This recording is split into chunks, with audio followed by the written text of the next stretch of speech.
안녕하세요. 조금만 노력하면은 누구나 쉽게 할 수 있는 조달청 나라장터 전자 입찰과 신용평가입니다. 반갑습니다. 여러분들의 구독, 좋아요, 알림 설정은 좋은 컨텐츠 제작에 큰 힘이 됩니다. 많은 관심과 격려 부탁드립니다.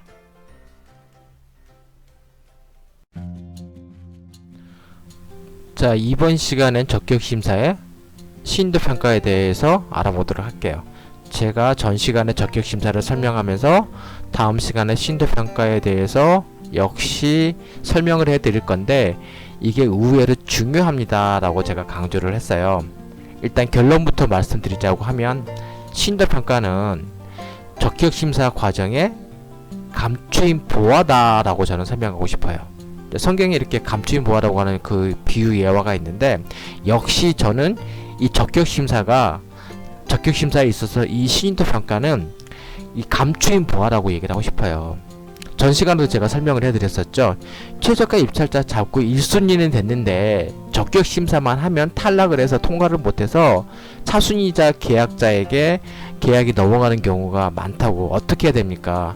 근데 그 업체는 역시 제가 나중에 확인을 해봤을 때 신도평가에서 가점을 받는 것이 거의 없었어요.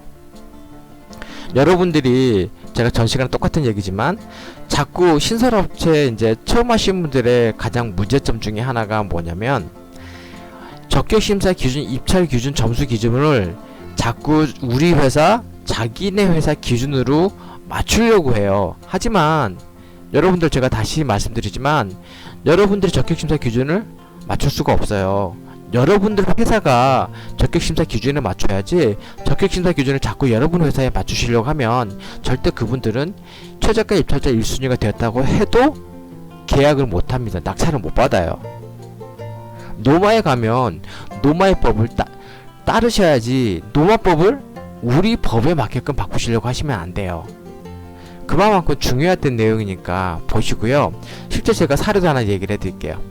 작년도 2019년도에요. 2월인가 3월인가로 제가 기억을 하는데 도시철도공사에서 약 30억 넘는 그 계약이 하나 있었는데 최저가 입찰자 1순위가 낙찰자로 계약을 하지 못하고 6순위가 2순위도 아니고 6순위 업체가 낙찰자로 계약을 했어요. 그만큼 적격심사를 통과를 못하면 적격심사가 여러분들이 통과를 못하신 분들이 이렇게 점수를 나중에 보면 0.1 아니면 0.05 이런 차이도 많이 나거든요.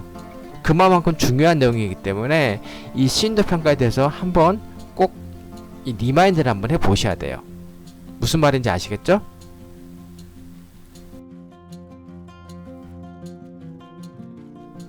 자, 실질적으로 지금 지난 시간에 봤던 내용이에요. 일반 용역 이제 가장 이 신도 점수가 가장 많이 해당이 되는 이 일반 용역 보면은 자 보세요.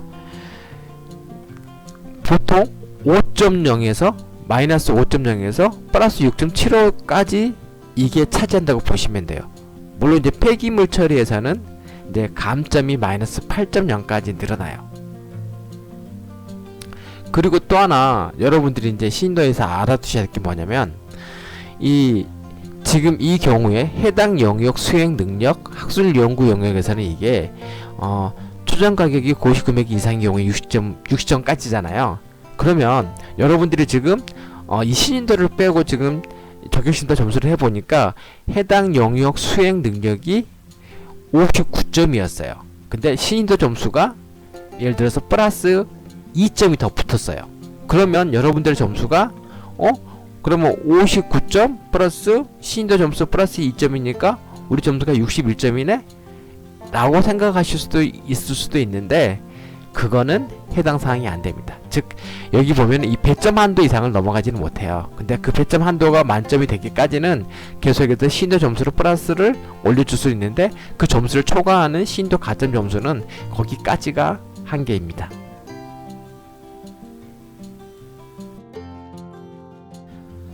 자, 이번에 시설공사에서 볼게요. 시설공사는 신인도가 이제 마이너스 1에서 플러스 4점까지예요. 어떻게 보면 이제 가장 신도에 대한 배점 점수가 적은 편인데, 물론 이제 공사가 50억 이상인 공사에는 이제 플러스 마이너스 0.9점이 한도죠. 여기 보시면 세 가지예요. 첫 번째가 가장 중요한 건 이제 먼저 이 신도 평가에 대해서는 일자리 창출 기업, 그다음에 건설체의 이제 어떤 뭐 제재 처분이 있냐, 그리고 근로시간에 대한 것들. 지금 이제 이 신도 평가에 대해서 여러분들이 알아두셔야 될 게 하나가 뭐냐면, 이 신도 평가 점수가 배점이 갑자기 확 올라왔던 해가 있어요. 그게 2017년도인데, 그게 이제 박근혜 정권 때 계속해서 이제 그 취업난, 그리고 실직자, 이런 어떤 일자리 만들기가 굉장히 사회적 이슈였어요. 그러다 보니까 일자리 창출에 대한 부분을 가점을 많이 올려줬어요. 거의 1.5배에서 2배까지도 올린 경우도 있어요.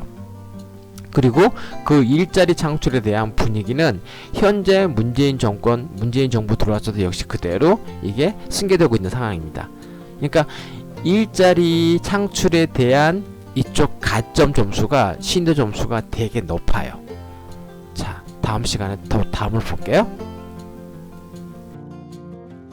이번에는 물품 제조 구매예요.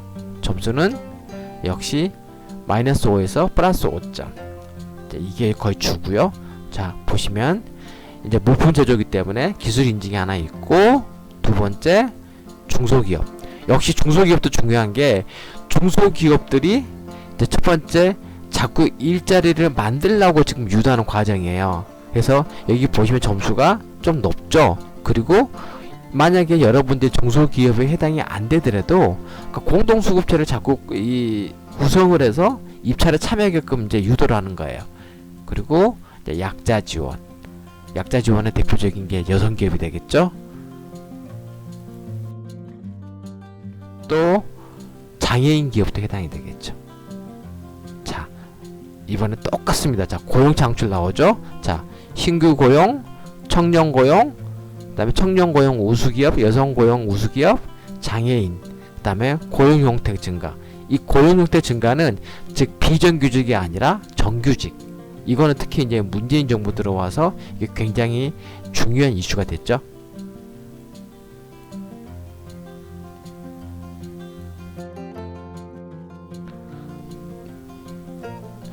그리고 정책 지원에 관련되어 있는 부분이 있고요.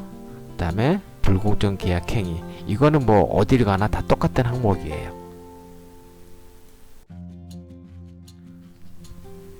불공정 계약 행위, 역시 부당 노동 행위는 감점. 이번에 일반 영역을 볼게요. 일반 영역은 이제 보통 신도 5.0, 마이너스 5.0에서 6.75까지. 근데 이건 그냥 용역별로 해서 좀 차이가 나요. 특히 이제 폐기물 같은 경우는 마이너스 8.0에서 가점이 4.75까지 좀 많이 좀 줄어요. 그러니까 이 부분은 용역별로 해서는 한번 세부적으로 좀 확인해 보셔야 될 것 같아요. 그리고 역시 똑같이 중소기업이 굉장히 중요해요. 그리고 약자기업. 약자기업은 아까 제가 똑같아요. 여성기업, 그 다음에 장애인 기업, 그리고 고용 창출. 그래서 점수가 고용 창출에 관련돼서는 배점 점수가 되게 높죠. 또 고용 창출 한번 보시고요. 역시 점수도 똑같습니다.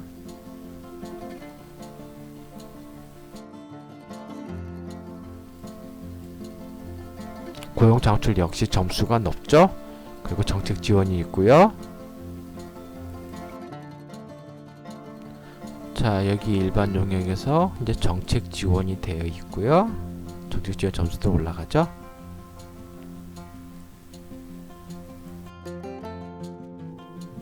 그 다음에 불공정 계약 행위들 역시 보고 있고요. 이거는 마이너스 감점 요인입니다. 그 다음에 불공정 계약 행위와 부당 노동 행위, 이것이 해당이 돼요. 여러분들이 제가 다시 정리를 해드리자면, 신인도 평가는 여러분들이 적격 심사를 보면서 계속해서 점수를 올릴 수 있는 항목이에요. 제가 전 시간에 설명드렸었죠. 최저가 계속 입찰자 1순위로 대기는 되는데 적격심사에 탈락해서 계약을 못한다고. 그러면 그거는 그 회사의 문제지 다른 문제가 아니에요. 그 회사가 이 시인도 평가에 대한 점수 가점을 거의 받고 있지 못하다는 얘기예요. 이런 부분 하여튼 여러분들이 잘 판단하셔서 이 시인도 평가 역시 굉장히 중요한 여러분들의 입찰 전략 중에 하나이기 때문에 꼭 잊지 마시고 좀 관심 있게 보셨으면 좋겠어요. 특히 일반 영역 쪽 비중이 높으신 분들은 많이 보세요. 그리고 중요한 거는 이제 일자리 창출, 중소기업 우대, 지금 이 부분하고 고용 안정에 대한 부분이 이런 부분이 많이 배점이 올라갔어요. 이 부분들은 앞으로 변동사항이 없을 거라고 보여집니다. 정권이 바뀌던가 뭐하고 해도 계속 이 부분에 대한 거는 그대로 갈 것 같으니까 여러분들이 꼭 신도 평가에 대해서 우리가 얼마나 가점을 받을 수 있는지는 확인해 보시기를 바라겠습니다. 여러분들의 구독, 좋아요, 알림 설정은 좋은 컨텐츠 제작에 큰 힘이 됩니다. 많은 관심과 격려 부탁드립니다.